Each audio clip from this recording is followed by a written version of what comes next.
Assalamualaikum warahmatullahi wabarakatuh. Perkenalkan, nama saya Fitria Atika Rohmah dengan NIM U2019-1041 semester 5, Universitas Kiai Haji Ahmad Siddiq Jember. Di sini saya akan memaparkan 3 pokok bahasan yang menjadi tugas ujian akhir semester ganjil pada mata kuliah kajian barat yang diampu oleh dosen Hajah Ibana Surawardiyah Sia Mubarokah STHI MA. Pokok pembahasan yang pertama yaitu fenomena bagaimana kajian barat terhadap Al-Quran. Nah, seiring dengan kebangkitan pada abad pertengahan, orang barat berupaya untuk mendalami Islam. Sebagai langkah awal dalam mendalami Islam yaitu dengan memahami Al-Quran. Karena yang kita sendiri ketahui, Al-Quran merupakan wahyu dari Allah yang diberikan kepada Nabi Muhammad melalui malaikat Jibril dan digunakan sebagai pedoman bagi umat Islam. Selain itu juga Al-Quran mengisahkan banyak sekali misteri yang mampu membuat orang lain terpikat dan tertantang untuk mengkajinya. Islam sendiri merupakan satu dari sekian banyak peradaban yang mampu menjadi lawan tangguh bagi ateisme dan materialisme dalam budaya barat modern.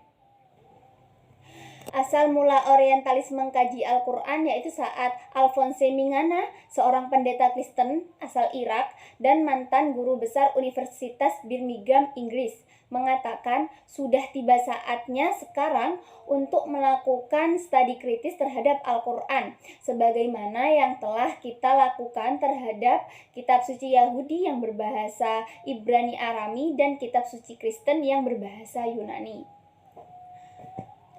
Selain itu juga karena rasa kekecewaan sarjana Kristen Yahudi terhadap kitab suci mereka yang telah bercampur tangan dengan manusia, sehingga sulit membedakan mana yang wahyu Tuhan dan mana yang bukan. Dan juga muncul rasa kecemburuan terhadap umat Islam dan Al-Quran sebagai kitab suci umat Islam. Pokok pembahasan yang kedua yaitu 2 tokoh yang saya pilih dari beberapa pembahasan selama 1 semester ini. Yang tokoh pertama yaitu Christoph Luxenberg, lahir di Jerman, beragama Kristen. Luxenberg merupakan tokoh orientalis kontemporer yang mengkaji kebahasaan Al-Quran. Dalam mengkaji Al-Quran, Luxenberg menggunakan pendekatan filologis dan menyimpulkan bahwa Al-Quran perlu dibaca dalam bahasa Siro-Aramaik. Terdapat 3 pernyataan yang Luxenberg berikan. Yang pertama, bahwa bahasa Al-Quran sebenarnya bukanlah bahasa Arab. Yang kedua, kosakata Al-Quran berasal dari Siro-Aramaik dan ajarannya pun diambil dari tradisi kitab suci Yahudi dari Kristen Syria. Yang ketiga yaitu Al-Quran yang ada sekarang tidaklah otentik dan perlu ditinjau kembali kemudian diedit ulang. Tokoh yang kedua yaitu Gendam McAuliffe, seorang pendidik Amerika terkemuka, sarjana Islam dan direktur penjangkauan nasional dan internasional perdana di Perpustakaan Kongres. Walaupun Damon merupakan sarjana Islam, beliau non-Muslim. Nah, karya beliau yang cukup terkenal dan dikaji pada semester ini yaitu proyek ensiklopedia Al-Quran yang diterbitkan di A.J. Brill. Kajian yang beliau tawarkan itu fokus pada isu-isu interreligious dan understanding antara Islam dan Kristen.